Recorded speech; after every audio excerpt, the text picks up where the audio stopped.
Frères et sœurs en Jésus-Christ, bonjour.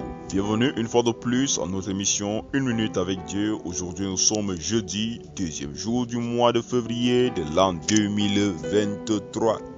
Nous bénissons l'Éternel, nous le rendons grâce pour la grâce qu'il nous donne de partager encore ensemble ce matin. Je suis le serviteur Manel et aujourd'hui je voudrais t'apporter une parole de réconfort, une parole de soutien. À toi qui es dans une situation compliquée où tu es déjà au bord, où tu veux lâcher, changer de voie, abandonner. Je voudrais te dire aujourd'hui, n'abandonne pas, mais pour craindre l'Éternel, continue dans ses voies, car le livre de Psaume nous dit dans le chapitre 44, le verset 9 ou le verset 10, selon la version que tu utilises, il est écrit « Craignez l'Éternel, vous ses saints, car rien ne manque à ceux qui le craignent. » Bien-aimé, quelle que soit la situation que tu es en train de traverser, si la crainte de l'Éternel reste dans ton cœur, je te rassure, quel que soit ce dont tu fais face, rien ne pourra te manquer. Il trouvera le moyen pour toujours subvenir à tes besoins. Ce problème ne te tuera pas, ce problème ne t'enverra pas à un lieu où l'Éternel n'a pas voulu que tu sois. Ce problème ne t'enverra pas en prison. Alors mon bien-aimé, ma bien-aimée, continue de craindre l'Éternel, continue à marcher selon ses voies, je le dis, parce qu'il y a des personnes qui sont prêtes déjà à changer leur route, qui sont prêts à aller voir un tel ou un tel marabout, qui sont prêts à aller voir un tel ou un tel féticheur, parce qu'ils ont comme l'impression qu'ils ont longtemps patienté, qu'ils ont longtemps cherché. Mon bien-aimé, Dieu est le seul qui donne gratuit. Le Seigneur Jésus-Christ est le seul qui donne gratuit. Tout autre chemin que tu peux prendre va te conduire à plus de problèmes, car il n'y a pas un autre qui donne gratuit. Même si on te dit que là-bas, il y a tel autre qui ne demande rien, ou encore qui travaille, qui donne la santé, qui donne la joie. Il n'y a aucun esprit en dehors du Saint-Esprit, il n'y a aucun esprit en dehors de l'Esprit de Dieu qui donne gratuit. Tu peux être dans cette situation qui te tracasse tant et tu vas dans ces lieux-là, en entrant dans ces lieux-là, tu es en train de baptiser avec des esprits impurs. Tu es en train de perdre ton salut, car l'Éternel ne voudrait pas que tu te tournes vers d'autres esprits, vers d'autres choses. Il voudrait que tu restes confiant, quelle que soit la situation que tu es en train de traverser, quelle que soit l'épreuve devant laquelle tu fais face, quelle que soit la chose qui est en train de tourmenter ta vie. Bien-aimé, je te le dis, crains juste l'Éternel et dis Seigneur, je ne change pas de voie parce que je te crains, je suis certain que tu vas me secourir et je suis sûr d'une chose, le Dieu vivant, le Dieu très haut, le Dieu créateur de toutes choses, le Dieu d'Abraham, le Dieu d'Isaac, le Dieu de Jacob, celui qui s'appelle Je suis, te secourra au nom de Jésus-Christ. Alors, comme d'habitude, prends une position, celle qui te semble la plus humble possible et prions ensemble afin de confier notre journée à Dieu, notre vie à Dieu. Au nom de Jésus-Christ, nous sommes en prière. Dieu vivant, Dieu très haut, Dieu d'amour, Dieu de bonté, Dieu de toute magnificence, Dieu de toute puissance, nous te bénissons, nous te rendons grâce, nous te disons infiniment merci pour ton secours dans nos vies et pour ta grâce. Éternel, voici, nous reconnaissons que nous sommes pécheurs et nous nous prosternons, nous demandons pardon pour tous nos péchés, pour toutes nos iniquités. Éternel mon Dieu, éternel mon roi, voici, nous nous remettons à toi et Père éternel, nous venons nous abandonner totalement à toi. Voici les douleurs, Seigneur Dieu Tout-Puissant, qui assaillissent nos vies. Voici les douleurs, Père éternel, ô Dieu, qui veulent nous faire lâcher prise. Père éternel, nous n'avons pas suffisamment de force pour tenir, mais nous comptons uniquement sur toi, sur ton Saint-Esprit.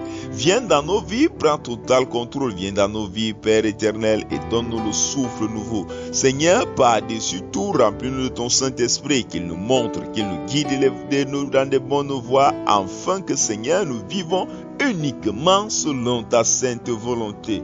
Père, d'un commun accord avec tous ceux qui prient maintenant, nous prions, Père éternel, afin que ta santé soit notre partage, ta joie soit notre partage, ton amour soit notre partage, ta bonté soit notre partage.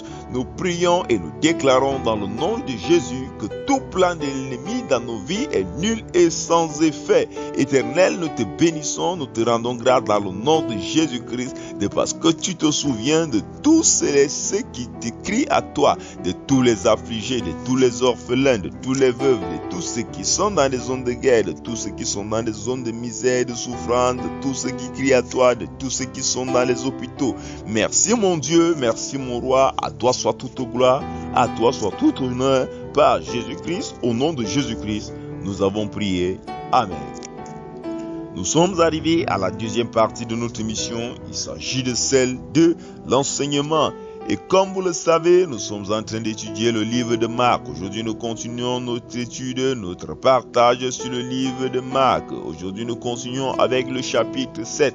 Je voudrais encore le préciser. Lorsque nous partageons sur un livre, il ne nous est pas possible de lire tous les chapitres en entier et tous les versets. Mais nous lisons juste selon que l'Esprit de Dieu nous conduit. Alors, il est important pour toi que tu trouves le temps, que lorsque nous sommes en train de partager sur un chapitre, sur un livre, que tu lises le chapitre, que tu lises le livre tout entier. De cette manière, tu comprendras davantage. De cette manière, l'Esprit de Dieu te parlera davantage. Et il y a beaucoup de choses qui t'aideront et que tu verras ta foi ainsi grandir. Alors, aujourd'hui, nous continuons notre partage et nous ouvrons nos Bibles dans le livre de Marc, le chapitre 7, le verset 5 à 8. Il est écrit: et les pharisiens et les scribes lui demandèrent: pourquoi tes disciples ne suivent-ils pas la tradition des anciens, mais prennent-ils leur repas avec des mains impures? Jésus leur répondit: hypocrite, Ésaïe a bien prophétisé sur vous, ainsi qu'il est écrit: ce peuple m'honore des lèvres, mais son cœur est éloigné de moi. C'est en vain qu'il m'honore en donnant des préceptes qui sont des commandements d'hommes. Vous abandonnez les commandements de Dieu et vous observez les traditions des hommes. Mon bien-aimé, ma bien-aimée, j'ai voulu que nous partageons sur ces versets parce que ces versets nous concernent encore aujourd'hui. Beaucoup d'entre nous abandonnons les commandements de Dieu, beaucoup d'entre nous abandonnons la vie de Dieu, l'amour de Dieu, mais nous entrons dans les traditions d'hommes. Nous croyons que servir Dieu, c'est faire certaines choses. C'est là où tu vas voir beaucoup d'entre nous se concentrer sur la façon de s'habiller, de la façon de manger, de la façon de parler, alors qu'ils ne se sont pas concentrés sur la première des choses, sur la chose la plus importante qui est l'amour de Dieu. Il y a des personnes qui croient que être chrétien, c'est de s'habiller d'une certaine façon seulement. Il y a des personnes qui pensent que être chrétien, c'est juste de l'apparence, c'est-à-dire il fait juste semblant, ou encore dans des églises, dans les lieux de culte, dans les lieux de rassemblement, il y a une façon de fonctionner, c'est-à-dire qu'on a une façon de faire, on a une façon de se mettre pour prier, on a une façon de s'asseoir, on a une façon de se mettre à genoux, on a une façon de se lever.